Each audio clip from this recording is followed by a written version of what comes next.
Olá, pessoal, sejam bem-vindos aí ao 66º encontro da comunidade de Ciências Comportamentais do C3. Estamos muito felizes aí de ter o James Elfer, a nossa host aí, Bruna, e toda a equipe organizadora, e claro, vocês aí convidados. Eu vou passar a palavra aí para Bruna apresentar tanto ela quanto o nosso convidado especial. Thank you so much, James, to have you here. And Bruna, the floor is yours. Deixa só eu apresentar a Bruna, então, Apresenta, Flávia. Guilherme. Hum. Sim, sim. Então, hoje a gente tem um conceito novo, proposto pelo James, de ter uma host convidada, que a gente achou interessante e legal começar esse conceito com a Bruna, que é uma pessoa super reconhecida no mundo de comunicação corporativa, employer branding, gestão da mudança. Ela foi consultora, foi sócia e fundadora da Smartcoms, e liderou durante vários anos a Smartcoms, e aí trabalhou para empresas como 99, Itaú, a TikTok, entre outras. Foi professora na SPM, na Casper Libero, em temas de gestão de mudança, employer branding e ciências comportamentais. Hoje ela fez muito apropriadamente, isso vai ser tema da conversa também, uma transição para o mundo corporativo, e ela agora é diretora de comunicação interna e reputação na Citrosuco, no interior de São Paulo, e como autoridade de comunicação, autoridade em RH, employer branding e outras, nada melhor do que ela para apresentar o James Elfer, que, enfim, meu amigo e colega mais esperto da LSI, que desde então, desde nesses últimos 10 anos, liderou, criou a Morethannow e criou vários frames e teve várias experiências interessantes que a Bruna vai começar a apresentar e ele vai discutir agora. Muito bom. Olá, pessoal, tudo bem? Obrigada, Guilherme. Obrigada pela autoridade, assustadora nessa palavra. Agradeço. Estou falando com vocês hoje de Matão, no interior de São Paulo, aqui pertinho de Araraquara, onde fica a maior fábrica da Citrosuco, onde hoje eu sou, como o Guilherme disse, head da área de reputação. E a Citrosuco, não sei se todo mundo conhece, mas é uma das maiores exportadoras de suco de laranja e produtos à base de laranja do mundo. Então, mesmo o James e outras pessoas aí no mundo que estão tomando suco de laranja, grande chance de ser suco que vem aqui da Citrosuco. Eu fico muito feliz em receber essa sessão com o James e conhecer mais sobre o modelo, né, de mudança comportamental que ele traz, porque é uma abordagem baseada em ciência e testada na prática, que trata de um dos, se não o maior desafio que a gente enfrenta hoje em qualquer contexto que existe esforço coletivo, né, mudança. O James é fundador da Morethannow e fellow em Harvard e na London School of Economics. Nos últimos 5 anos, ele e seus colegas vêm desenvolvendo uma abordagem para mudança de cultura que é mais direcionada e orientada por dados, integrada ao trabalho do dia a dia. Recentemente, junto com alguns professores, colegas, né, da Harvard Business School, o James publicou um artigo na Harvard Business Review apresentando o modelo 4T para mudança comportamental, que é um framework criado para ajudar organizações a promover mudanças de comportamento de forma mais disciplinada, baseada em evidências, do jeito que a gente gosta. E o que torna esse trabalho especialmente interessante é a combinação entre bases acadêmicas sólidas e aplicação no mundo real, né? Porque isso foi desenvolvido e testado em parcerias com organizações reais, como ele vai contar. Agora eu vou passar para o inglês para começar a conversa com o James e vou fazer uma primeira pergunta para começar, tá?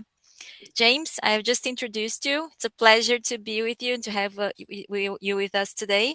We are very much looking forward to hearing directly from you about the model and how it can be applied in practice. I'll hand it over to you to get started. And I have, if you want me to, I'll ask a first question to get the ball rolling. That would be great. Thanks so much for the introduction, Bruna. And thank you for inviting me all. And thank you for listening to me in English as well. It's very generous. Yeah, I will start a little bit with, I guess, where this new model came from and then jump into questions as soon as we possibly can. I know that this is a group already of behavioral science enthusiasts. So I will kind of rush through quite quickly some of our early thinking and where we are now and then see where we get to. So Obviously, what I have been interested in for the last 20 years really is behavior change at work. And I sometimes split my career into two, the sort of the 10 years before behavioral science and the 10 years after. And that completely changed how I think about this particular field. But I think even today, when most business leaders, when most HR professionals are thinking about behavior change at work, they still think about it in what I call an intuitive model or sometimes a traditional model. And that goes as you would all know and expect. So when we think about trying to change people's behavior in the workplace, we typically do three things. We want to inform them that a change is good. We want to inspire them to do that change, maybe by doing campaigns or showing that peers have done it and been successful. And then we want to train them, make sure that they have that capability. And I really empathize with this model because it makes so much common sense, right? If someone understands some change that is going to be beneficial from them and they have the capability to do it through training and they inspire to go on that journey, then of course they will change. But as we know as behavioral scientists, that doesn't always play out like organizations would hope it would. And I guess what I've been thinking about for the last 10 years is if not that intuitive model, then what, right? What else are we supposed to do about encouraging change in the workplace? And behavioral science already gives us really great clues. And that's probably where we started, right? We knew that just because you convince someone to do some behavior change 3 months ago is not necessarily means that they're going to do that change today. So that gave us certain principles like precision and timeliness and in the moment intervention that we felt was going to be more effective. But one of the things that I was taught at LSE, and I'm sure we were all taught about behavioral science, is that context matters, right? We can't just apply these biases, these heuristics, some of the principles of the models that we've been taught and just expect it's going to work. Like, does this really convert into organizational behavior? Does this really convert into our work lives? I wasn't that convinced about that. So I didn't want to wed myself to a model or wed myself really to anything without testing it as robustly as possible. So ultimately, 10 years went past of many, many experiments, randomized controlled experiments in big corporate organizations. And in January 2026, we really took some of the principles that we felt were consistent across those trials and turned it into this 4T model. And what I think is interesting for behavioral scientists is that it's quite loose. So there are 4Ts, and none of them will surprise you. The first is that we always want to be way more precise than the intuitive model about a specific behavior we want to target. When we talk about behavior change, we want to know exactly when and where something is happening. And within that moment, we want to develop a theory of change. That's the second T. Now, I find this particular word interesting because we don't really want to give people any pathway with which to develop that theory. And more than now, it's a combination of so many things. Like, we want to understand the research literature in that specific area. We want to work with users to understand what they feel and what they think might be appropriate. And we also want to work with culture change professionals, HR professionals, to understand what their experience tells them. And we develop a bespoke theory almost every time. And the reason that we do that is because what the last 10 years have taught me is that if you pluck a particular idea out of a behavioral framework like Mindspace, for instance, should we use a messenger or should we use incentives or should we use social norms? And you run a trial where they almost compete against each other. It's not clear to me which one of those would work. Like, I can't place any bets. So that means the theory has to be done bespoke, and I don't want to lead people into a particular direction.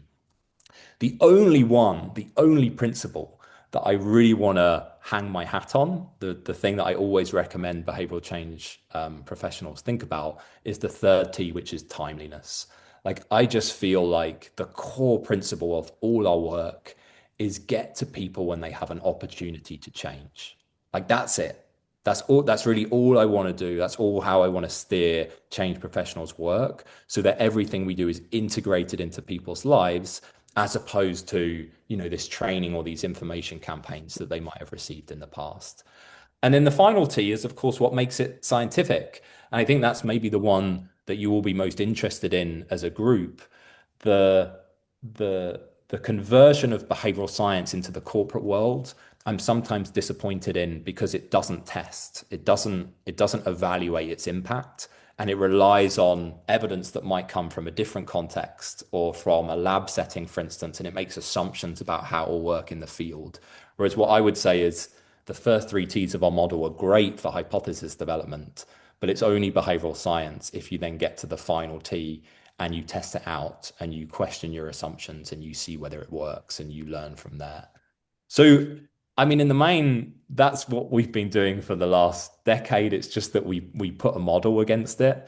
And now we are encouraging people to think about this model in a strategic sense and use it to guide them away from that intuitive model of pure information, inspiration, campaign development type work, which I think is still 95, 99% of corporate change efforts. So that's our past, our present, and a little bit of our future. So I'd love to know if that interests you, if you find that novel, if you have any questions about how we came to some of those conclusions. That's great, James. Guilherme, would you like to start with the questions or comments? Yeah, Flavia? yeah. I guess my and of course coming from a similar path in terms of getting progressively skeptical about the intuitive model or the common sense models of decision making, more in my case, but of behavioral change and the shortcomings of it, and how sometimes is a very inefficient way of deploying resources of companies, organizations in general.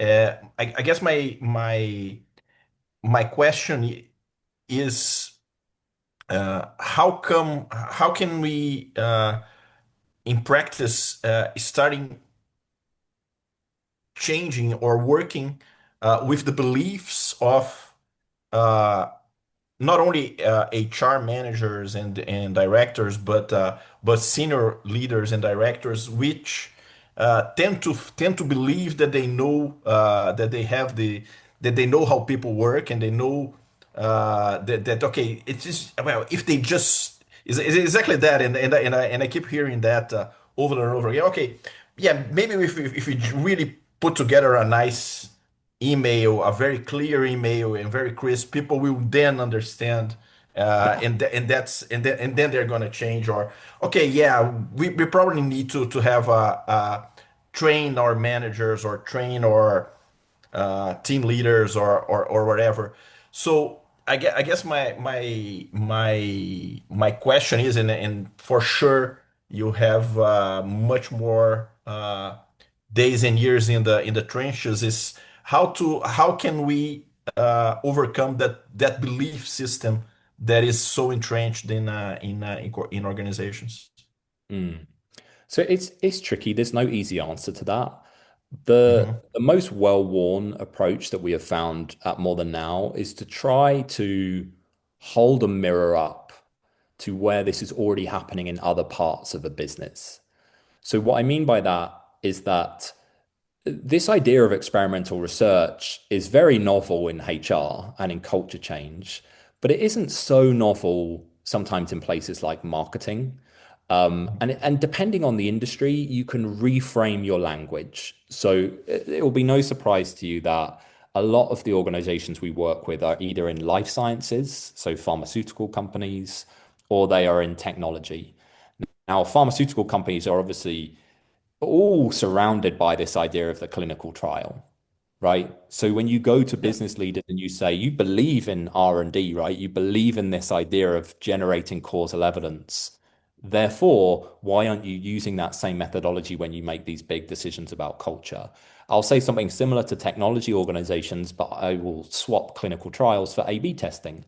Like we are happy enough to work with some of the biggest tech companies in the world, and I'll say to them, I see you as hugely sophisticated researchers of customer behavior, And you do that through experimentation on your platforms. That is the environment that the customers live in, and then you adapt and you test that platform to see how you can shape their behavior. Why is it that you are not doing the same when it comes to employee behavior and employee platforms?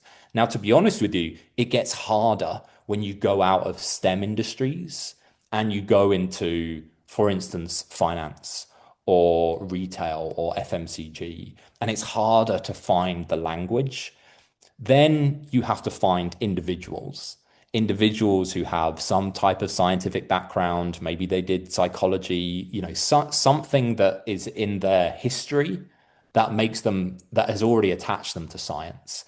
And then you have to use them as an entrance point. But it's very difficult to get into those industries as institutions. The institutions often don't want this approach. They don't like it. They see it as risky. So a lot of our work over the last 10 years have been starting partnerships, either in finance, either in tech, either in pharmaceutical companies, or through individuals who are particularly passionate about behavioral science and have the resources and funding to make this work. And then using those case studies to convince other people to go on that similar journey to us. But to be honest, that is the big 10-year question. Like in a way, I think the actual conducting of behavioral science, as technical as it can be, feels a lot easier than the convincing people to actually do it part. So it's a great starting question, and there's no easy answers. Cool. Great. We have a question from Gabriela in the chat, which is really interesting. If you've ever experienced, James, issues with pushback from workers about feeling manipulated or resistant against being part of an experiment. Yeah, for sure. I mean, there's a couple of ways that I think about that. The first is I'll talk about pushback from the organization first. So sometimes the organization worries about the ethics of experimentation, which I think they should, by the way. Like, it's super important that we dive into the ethics of experimentation and what that means. The way I'll often position it, though, is I want to ask questions about the ethics of not experimenting, right? So I want to ask questions about the ethics of rolling out an initiative about well-being or inclusion or discrimination or even performance, asking people to do things, spend their time with no real idea whether it's having an effect or not. I want to ask ethical questions about the fact that you might get lots of feedback from employees about how busy and overworked they are, but you don't have any problem about rolling out a really time-intensive culture initiative with no idea that it's going to have any beneficial impact on them. So I think that we should really delve into the ethics of experimentation. But I also think we should not do that without really paying attention to the ethics of not experimenting, not evaluating our work properly, and just doing it anyway. Like, I think there is some real recklessness there. When it comes to workers, actually, that's a super interesting question. I don't know whether many of you saw, but there's a book coming out called Nudge Plus. And the idea of Nudge Plus is that you are trying to nudge someone, but you are making them aware. You are building in agency and reflection into whatever initiative or intervention you are designing. And I have found that quite naturally, when we're working in the workplace, our interventions quite naturally lead in that direction. Like, many of you will know classic behavioral science studies like playing French music or playing German music, and people buy French wine or German wine. Like, we're not really in the business of priming or interventions that kind of work around people. We really want to get to people in the heat of a moment that's really important to them, such as setting goals or deciding who to hire or doing a self-assessment for their performance management, and tap them on the shoulder and say, hey, this is a really important moment. So, like, you should think about it, and here are some tips for you. And typically when we design interventions like that, there doesn't seem to be that same sense of non-conscious manipulation, which I think is sometimes fair in more government or policy making initiatives. But yeah, it's a great question, and we have to be cognizant of it, not least because even as soon as you mention the idea of experimentation, I think people feel it's unfamiliar and they want to ask questions. So it's really important that we lean into them and take them super seriously. But I don't want to dismiss or make the assumption that what we're doing right now, i.e. using an intuitive model that theory says doesn't work, and then not doing it on really important outcomes for people, is also a good thing to do. Of course, we need to move away from that. James, I'm going to ask a question that's very much related to what I do professionally. And you posted a brilliant video a few days ago about what you see as the key mistake organizations make in change communications, the tendency to search for the perfect pitch, to engage people in the change. Would you talk a bit more about this and how you think communication should approach this, considering what you know about behavior science? Yeah, for sure. So, I mean, interestingly, the 40 model, because we introduced it as the 40 model for culture change, has led us to a huge amount of conversations with big organizations about culture change and culture transformation. And I was in Stockholm last month, and someone asked me, what's the biggest mistake that you see leaders make when they're communicating kind of culture change or just change in general? And yeah, I shared this idea that from what I've seen over the years, the leaders and their comms teams, they spend so long perfecting the message.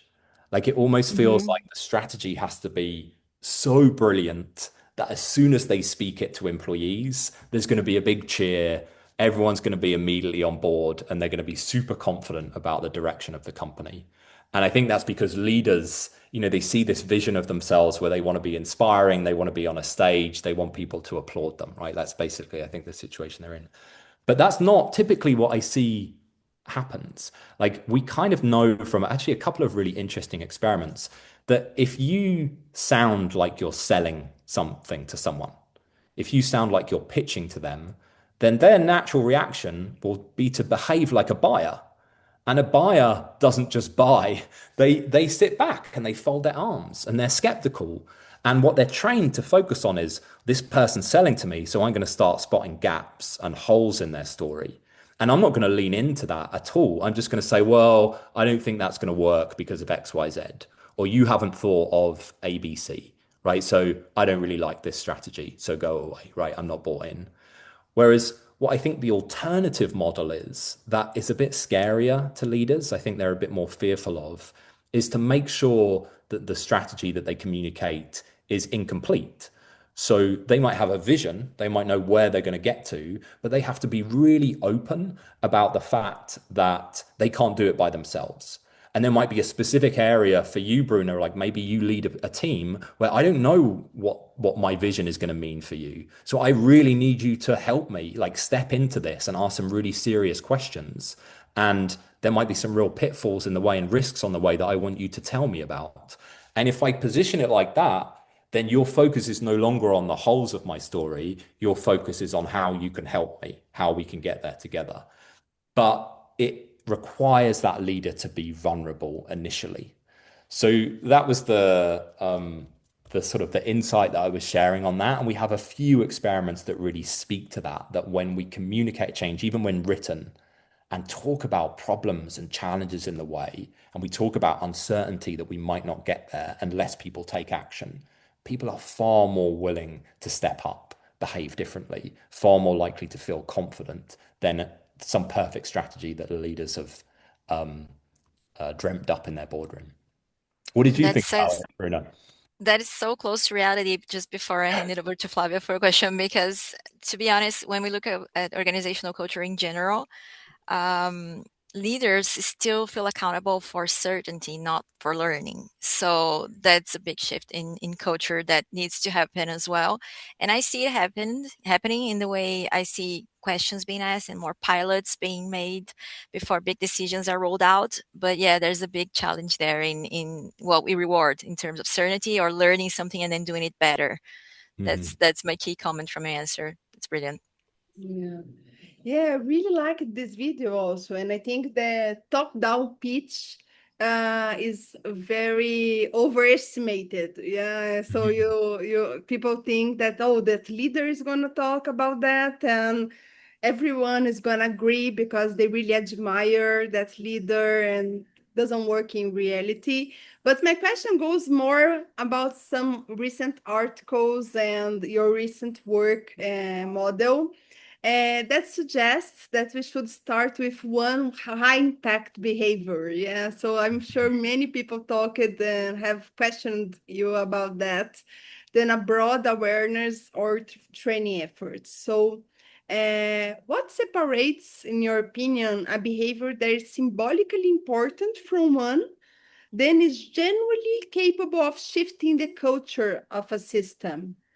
Because when we get to the organizations and we do some projects related to culture change, usually you have the change management culture that you're going to change many things at the same time. And even the leaders, but also the people involved, discuss about, are we starting with one unique behavior? Will this change the system? Is this the most important one to start, as we have so many problems? So I want to hear a little bit your opinion about it. It's also very tricky. I mean, I should first say that the start of a culture change project doesn't start with that first T. Like, we assume that when you start to use the model, you have an idea of this perfect kind of culture that you want to create. You've almost done your strategy bit or your diagnostic bit up front, and then the 4 Ts can help you get there. And yeah, I mean, it's hard for people that they need to knuckle down on one behavior. And of course, you might choose a couple, you might choose 3, but in all honesty, I wouldn't choose much more than that. And then my recommendation and what I've been thinking about since the article came out is how much impact really can a single behavior make? Like, how can it really change a culture? Because what I would have said before, Flavia, is that it probably can't, and we're talking about a cumulative effect, right? There's no single project, no single behavior that can change a culture, but over time, you're more likely to steer people in a given direction. But actually, the more I thought about it, there are examples where I think an organization has made huge statements with single behaviors, and I'll give you a couple. So I really love, especially in the corporate world, any studies on meeting behavior. Like, I just love meetings, and it's because meetings are the fabric of our professional lives, right? Like, we might not like it, but we spend 20%, 30%, 40% of our lives in meetings. So if you don't want to talk about meetings, then you're not talking about corporate culture as far as I'm concerned. Now, the 2 examples that I'm going to give, the first is Dropbox. You might remember this because it hit headlines all over the world. Dropbox culturally decided that they wanted to have craftspeople who were really focused on their work, right? That's what they wanted. So all these meetings were completely distracting. And at a single moment in time, they deleted all recurring meetings out of everyone's diary that involved more than 3 people overnight, just as a sort of a behavioral reset. And it was interesting because a lot of those meetings didn't go back into the diaries, and they quoted, I can't remember exactly, so don't quote me on this, but tens of thousands of hours were saved within Dropbox overnight. Now, to me, I'm kind of excited by that type of small approach because it was just one behavior, but it did make a big cultural point at the organization. Now, do I think that would then sustain culture change? No, not at all. But I think it was one high impact behavior to start with that then they needed to continue over time.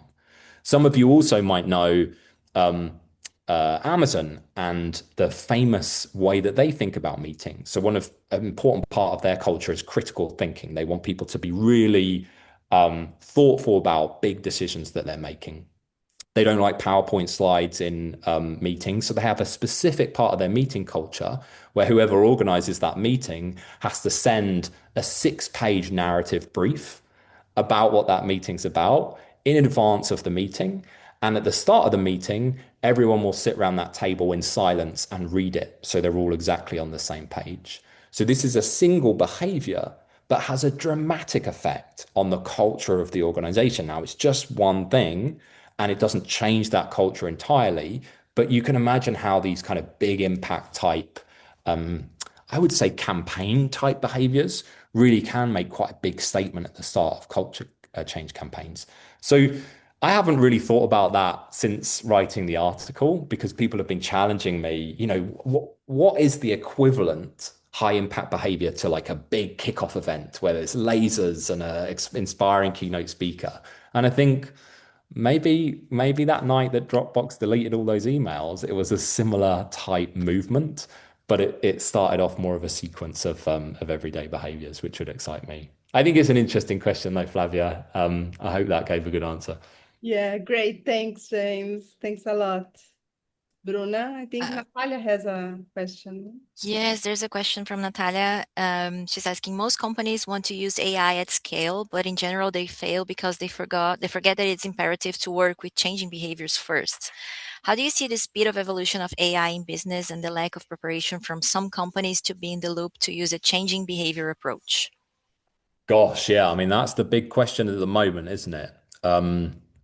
So I'll speak openly because you're all behavioral scientists here. But we have struggled to keep up with the pace of AI. So 2 or 3 years ago, we did a couple of first trials to evaluate the effectiveness of AI tools. And we were humbled because a trial might take 6 months. And by the time 6 months had gone by, a new tool was out, right? We had evaluated old technology. So in a sense, our results were already out of date. And I think the pace of change has slowed a little bit, but it's still the same. It's still very difficult to deploy our normal experimental RCT methodology on AI. So we've had to lower the standard of our evaluations to tracking. Like I'm super interested in merge data sets from big organizations that track, for instance, the use of Copilot against engagement scores, against behavioral metrics, against performance metrics to see what's happening over time. But in the main, it's very difficult to slow organizations down. And I think this is a big problem for behavioral science. I sometimes say that it's easy to talk to people about behavior change when they've already done something 5 times that's failed, right? We've done a cultural transformation 5 times over the last 10 years and it keeps not working. We keep running line management capability training. It doesn't work. And then finally, they're willing to try something new because they have seen the evidence that it has failed over and over and over and over again.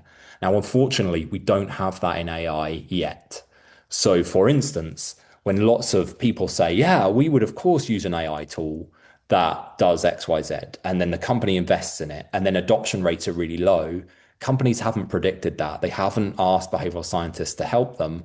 And then suddenly you're asked to come in and clean up a problem that they didn't predict was going to happen.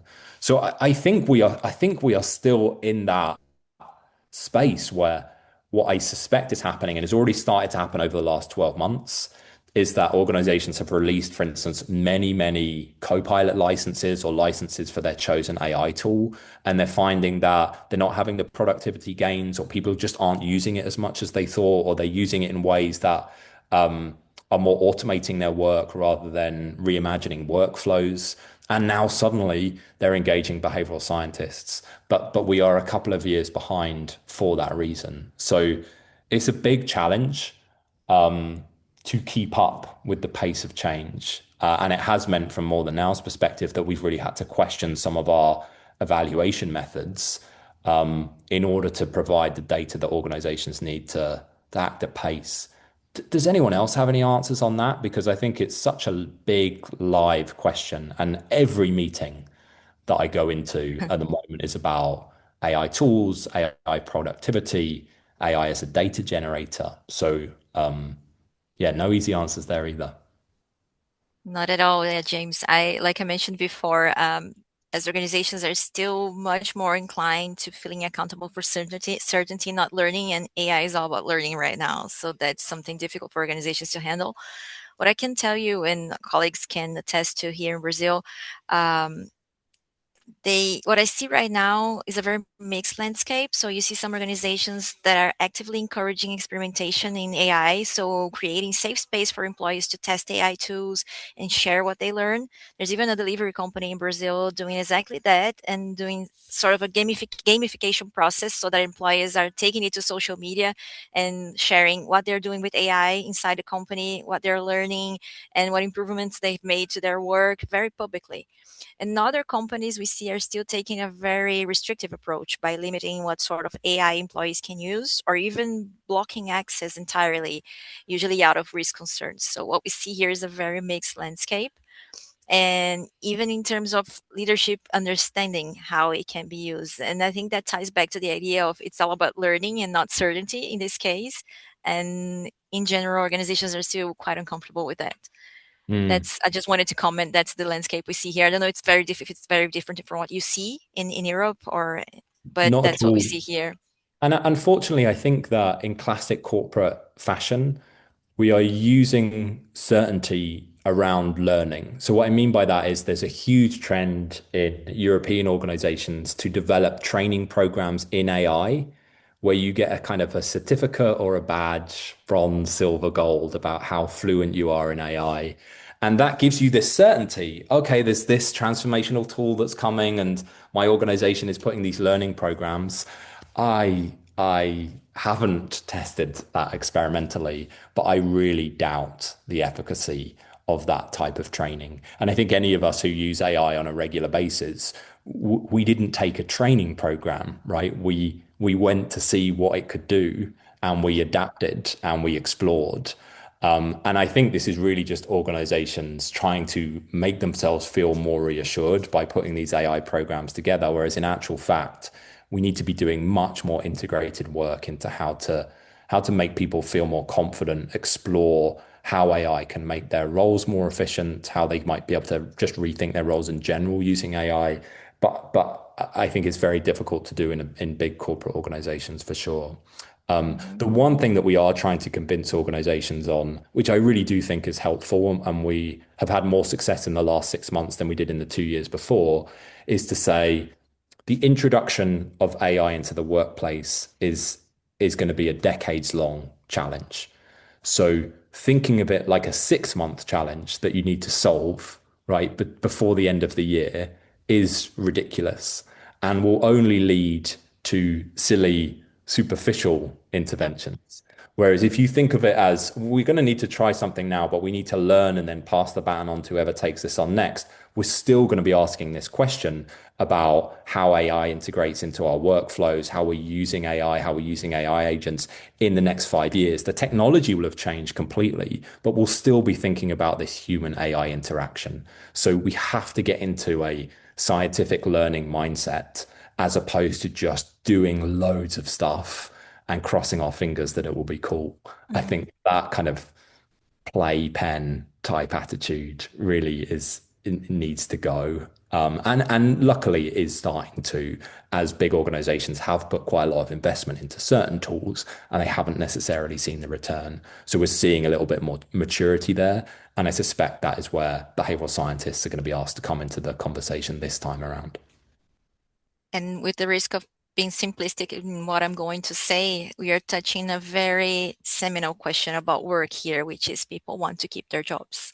So they are thinking, if I use it too much, if I use too much AI, am I going to keep my job? Isn't that risky for me? And that's a very basic question in terms of adoption. And that's something we need to think about too. I think Juliana wanted to ask a question, and then Flavia too. Juliana, are you there? Yeah, I'm here. And well, I'm gonna go back to the model and something that you said earlier, James, about the challenges of convincing the management to test, right? Before actually implementing change. I want to go even further. I want to go back even further and talk about diagnostics. So hear a bit from you, maybe your opinion, your experience in that sense. So even before choosing the target behavior or identify the problem, how is your relation in the companies and institutions that you've been working with the diagnostics? Are they up to it, to actually understanding the problem, to identify which behavior to work with? So what's your view, opinion, and experience about this? Yeah, I mean, we're super excited about diagnostic work just because data in organizations seems to be getting richer and richer and richer and richer. So we have another model at Morethannow, which is that we want to think about data in 3 ways. We want to know how people feel, and that is engagement surveys, right? Like this is the traditional metric of culture.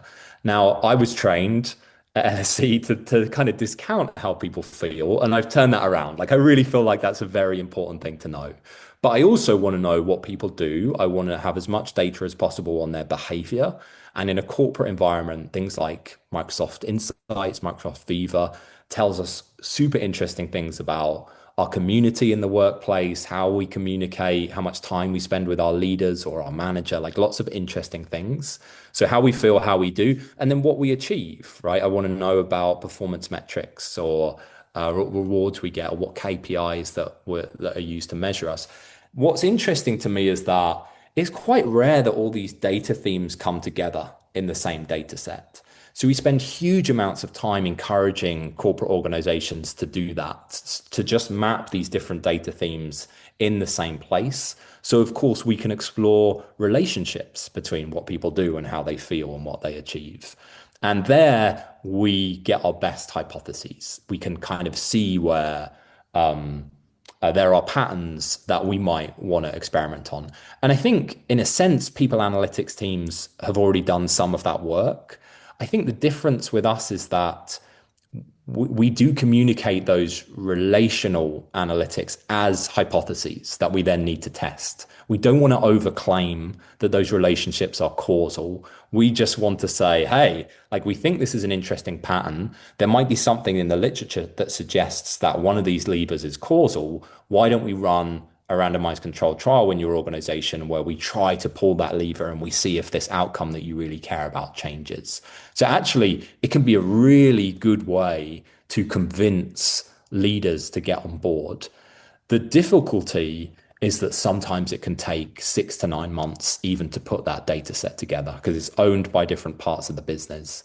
What I would say, going back to our AI discussion, that's even more exciting is that there is now going to be this explosion of unstructured data to add into that mix. So if I talk about meetings, some organizations have corporate AI summary bots, right, for meetings. Now, again, we have to think about the ethics of that, protecting people's privacy. However, that is interesting metadata about what happens in a meeting, how a leader tends to run a meeting. So now you have to work out how all that plays into our diagnostic capabilities. So in short, Juliana, yes, I mean, the more diagnostic work that we can possibly do, the better. And we are in a golden age of data that I really think corporate organizations just do not use at the moment. Like what's so interesting to me is that they've often invested millions of pounds in collecting that data, but then they don't invest in generating insights from it, which is bizarre. Exactly. But that is the situation we're in. So if we can get our hands on it, which is a big if, we can do lots of interesting work. It sounds like you can do the same as well. Yeah, I mean, I agree totally with you. And I mean, you touched the point, which is time. People just don't want to invest the time. They just want to go assume, like the assumptions come in. Most leaders will just, I know what this is, and let's test this solution, right? So yeah, I mean, you're spot on with your comments. So and I can relate that back to this idea of 6 months versus 10 years. Let's imagine we're thinking about co-pilot adoption strategy. If you're thinking that you need to solve AI human interaction in 6 months, you haven't got time for diagnostics, you haven't got time for measurement, you haven't got time for any evaluation. So of course you don't do it. If we can convince leaders that they're still going to be asking similar questions in a decade, well, of course, the first step should be developing some learning infrastructure to get some value out of the data that you have already. But it does require leaders to look on a much longer term time horizon. And some leaders are going to be interested in that and others aren't. And you have to choose accordingly. Flavia? James, a particular question. When you talk about randomized control trials, many people know here that I'm passionate about it. When I did my master, I had a scholarship because of a randomized control trial with 3 million clients, and I'm passionate about it. But when we have projects at the In Behavior Lab regarding change management and behavioral science in organizations, usually the sample is too small to test the behavior. I'm sure you have that problem. So in organizational settings, samples are small, and if you do meaningful subsegmentations can quickly make the analysis underpowered. How do you recommend designing, interpreting these tests? How do you usually deal with that when you are in an organization? So the first thing I should say is that right at the beginning or near the beginning of More Than Now, I was most interested in the method of randomized controlled trials. Like that was the thing that really captured my attention. And that meant that we had to make decisions about where we worked and who we could work with. And it really focused our attention. And it meant that we would often only work with huge organizations. So I mean, 50,000 plus, 100,000, 150,000. And even within those organizations, we could only work on certain projects, right? We only wanted to work on things that were global or processes that had lots of data that we could rely on. And sometimes people would say to me, well, there are other evaluation methods, or they would think that I only thought that the RCT was the most important type of evaluation. And that's not the case at all. I just wanted to champion that particular method because it wasn't happening in the workplace. It wasn't happening in the world of HR. But it has meant that we're restricted in working with smaller organizations. But of course, for everyone else, I would say there's no need necessarily to do an RCT. Like when I talk about experiments to individuals, I want to run experiments on myself on a day-to-day basis. I can't split myself into two. I can't split myself into 500 of me on one arm and 500 of me on the other. So I make intuitive kind of estimations of what works if I'm going to try a couple of different things. And you can follow that same methodology. Like what I would always say to organizations is measure the intervention to the highest quality that you can, given the context that you're in. And if that's just me, then I'm going to try and see what works. And if it's 100,000 person organization that's trying to change how they run their performance evaluations, then I'm going to try and convince them to run a really high quality scientific study that might end up getting published in an economic paper. But if you're working in a 200 person organization, then I think you just have to be super flexible. Is randomization even appropriate? Maybe not if you're underpowered and you can't generate kind of good statistical evidence. But there are other methods, of course, of evaluation that you could potentially deploy there, which I also think are really interesting. So I certainly don't want the T of testing to be wedded to this idea of a large scale experiment, because I think there are lots of other methods to do. And I think in small organizations, you have this ability to maybe move a little bit quicker. And sure, that means your evidence might be slightly lower from a causality perspective, but it also means you can move more, you can be more agile, you can kind of use those strengths. So I don't have an easy answer for you there, but what I would say is I wouldn't encourage squeezing in a randomized controlled trial into a context where you don't think it's really going to work, or you don't think it's going to generate the statistical evidence that you want, because it's going to be a lot of hassle to run, and the quality of the evidence on the outside is not going to be worth the while. Brilliant. Thank you, James. Yeah, it's a very big challenge, but yeah, I totally understand. Thank you very much. James, we have a question from Gabriela. She's saying, I've read a bit about synthetic client panels to run pre-tests on AI-generated personas. Do you think something similar could be done with synthetic workers to pre-test culture change approaches? Yeah, potentially. I should say that we haven't got involved in this at all, but I've been following it with interest. And I've read a few of the papers on synthetic research, typically in consumer marketing. And I think it's a fascinating area. I mean, there's a couple of caveats that I would make. I think the big issue that a lot of people come up with here is, of course, ethics. Like, what are the ethics of using synthetic users to test? And I think that is a big, big question. Similarly, though, I would also point to our status quo. So there are lots of aspects of the workplace that I don't believe we will ever be able to run experimental trials on. So, for instance, is it possible, should you pay someone a 10% bonus versus a 20% bonus? There's no way I can randomly allocate that into a control or a treatment group.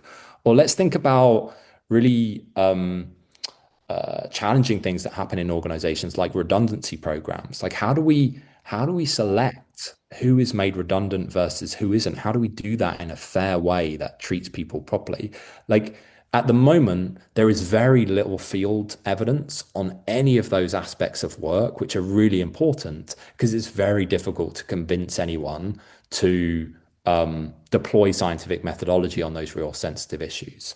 So then I think, well, if there's no possibility of using of running experiments on humans, well, then maybe we should look at synthetic users as a plan B, and maybe that would give us evidence to do these things better in ways that we haven't before. And as long as it's done alongside other research with those users, so that might be qualitative work, for instance, to make sure that we are validating the results as best as possible, then maybe I'd be open to it. But I should say loud and clear that we haven't gone down that direction right now, and I'm just following the research on the consumer side with interest. But I wouldn't discount it completely because of initial reaction against it. Like I think it could actually do some very interesting things in areas that experimentation is very hard. Great question, though. Something that's coming up more and more often in consumer research, definitely. We have 3 more minutes, and there are questions from Arthur and Claudia that build on Juliana's questions about diagnostics and exploratory research. And I try to summarize what they're asking. And they're asking, if in your experience, what is the biggest barrier for organizations in behavioral science projects? Limited understanding of their own problems, difficulty in measuring and integrating data across areas, or maybe resistance to act on what they discover? And ultimately, where do you believe Morethannow brings the greatest value in diagnosis, experimentation, or in designing solutions? Gosh, okay. So I'll give you, it's a real non-technical answer, actually. I think the biggest block, and I think this is quite unique to the workplace, is something that I call shadow goals.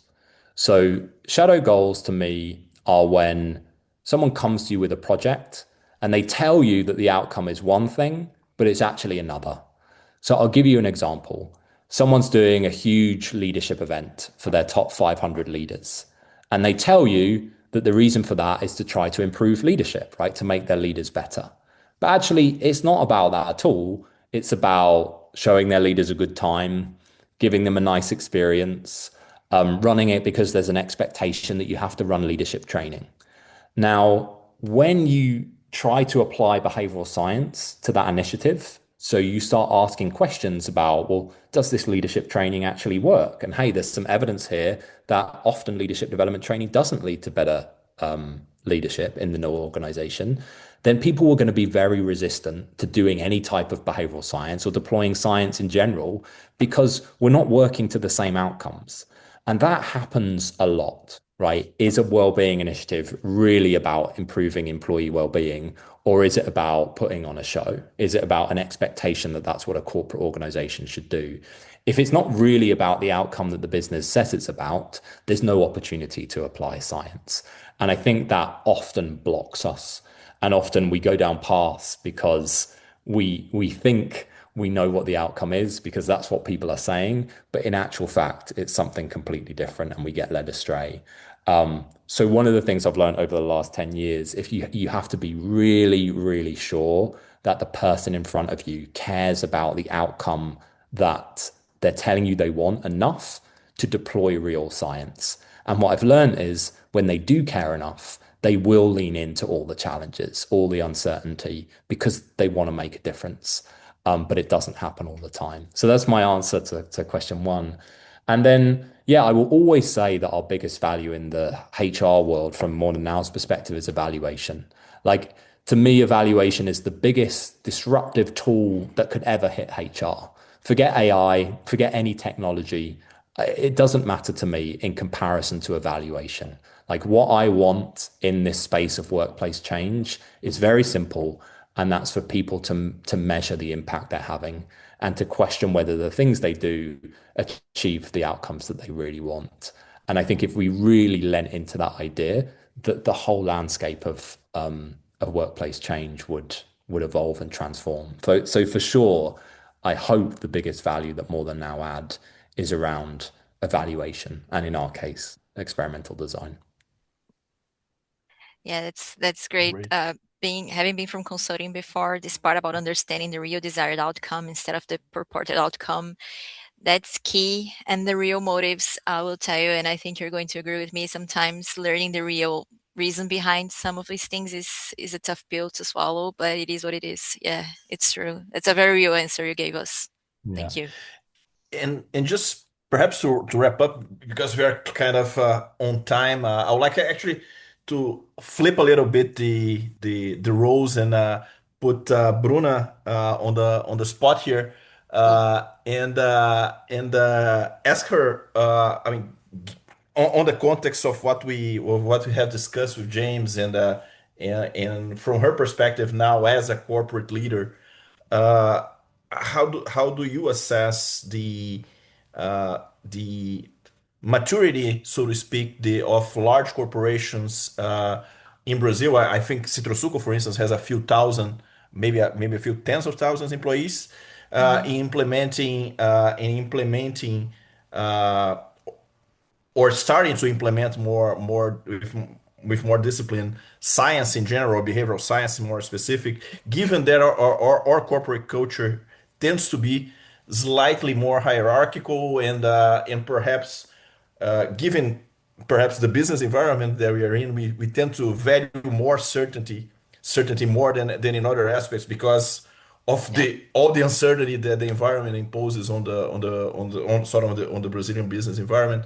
So what's your view of the status quo and the state of the art now? A great question. We have 5,000 employees, and we get to 14,000 during harvest. So it changes during the year, throughout the year, according to harvest time. What I see, Guilherme, I see advancements if we look at it through a lens that's a lot less strict than the scientific lens, of course. That said, I do see more and more organizations using language like, let's pilot this before rolling out. And it may sound super old, like an old concept to you. Of course, we were talking about experimentation, which is totally different. But in many traditional organizations, that shift in language is actually meaningful because it often signals some initial openness to experimentation. What's interesting is that even though experimentation and slash pilots are becoming more acceptable and expected even in traditional businesses, the thing is that the capability to run these is still very uneven. So many organizations run pilots operationally, but not necessarily as experiments that generate learning. So in many organizations, pilots are still designed to prove that something works rather than to learn whether it works or why it works, which is what we do when we use the scientific lens to look at experiments.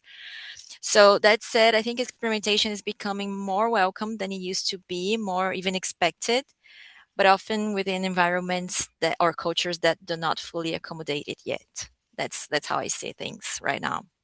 Of course, depending on the industry. So like James said, if you're looking at pharma or even startups and these kinds of companies, maybe they're seeing this and applying this in a more advanced manner. But what I just said is applicable to more traditional companies, definitely. Brilliant. Thank you, Bruna. Thank you. James, maybe if you have like your final comments or final messages for us practitioners here, and we have a tradition in the on C3, which is always have a picture with our guest, even though it's a print screen. We always have that one, but after your final words and Gosh, you ultimate put me on words. the spot there. I mean, Yeah, yeah, yeah. my final words to behavioral practitioners is always do something, right? Just do anything. And what I mean by that is when I first came out of LSE, I was designing experiments that might impress my professors, right? I was designing experiments that I thought might be published, right, in a scientific paper, and I didn't get anywhere. And what led me on the path of experimentation was to do super simple things. A classic example that I always give everyone is the Dear All email, right? You're writing to maybe 100 people or 200 people and you're asking them to do something. Well, split that group into two and run yourself an A/B test and then go and shout about it. That to me is absolutely credible applied science in the workplace. And it's one step towards these kind of more complex experiments. So yeah, my big advice to everyone is always just take a tiny little step. Don't stop yourself by trying to leap to perfection. Just do one tiny step towards the scientific method, and I guarantee you will keep taking more steps and they'll lead you somewhere interesting. So those are my final words before the photo tradition. And then the final thing is, of course, to thank you all for engaging in such a brilliant conversation. So to everyone that organizes, Bruna, of course, for being the guest host. Like it really was super. So thanks for the invite. Thank you, James. So amazing. So Flávia. Yeah, so let's take a great picture. Does anyone can open the camera? So we have more faces in this famous picture with James. Don't be shy. Don't be shy. That's fine. Okay, so let's do it. 1, 2, 3. One more, just to make sure everyone is with the eyes open. 1, 2, 3. Oh, that's great. We'll send you later, James. Amazing. Thank you very much for being here with us, Bruna. Thank you. Thank you for having me. It was a pleasure. Thank you so much. Thanks, James, and congratulations on your work. Thanks, James. Congrats. Thanks all. Thank you, James. Always a pleasure. Thank you all. You too, William, mate. Thank you. And Bye. well, Thank see you you guys so soon in the next month. We still haven't found the right guest, but we will certainly find one. And in May we'll have another great session, and hope to see you all here. Yeah. See you. Bye. Thank you. Bye-bye. Thanks. Bye-bye, guys. Valeu, pessoal. Obrigado.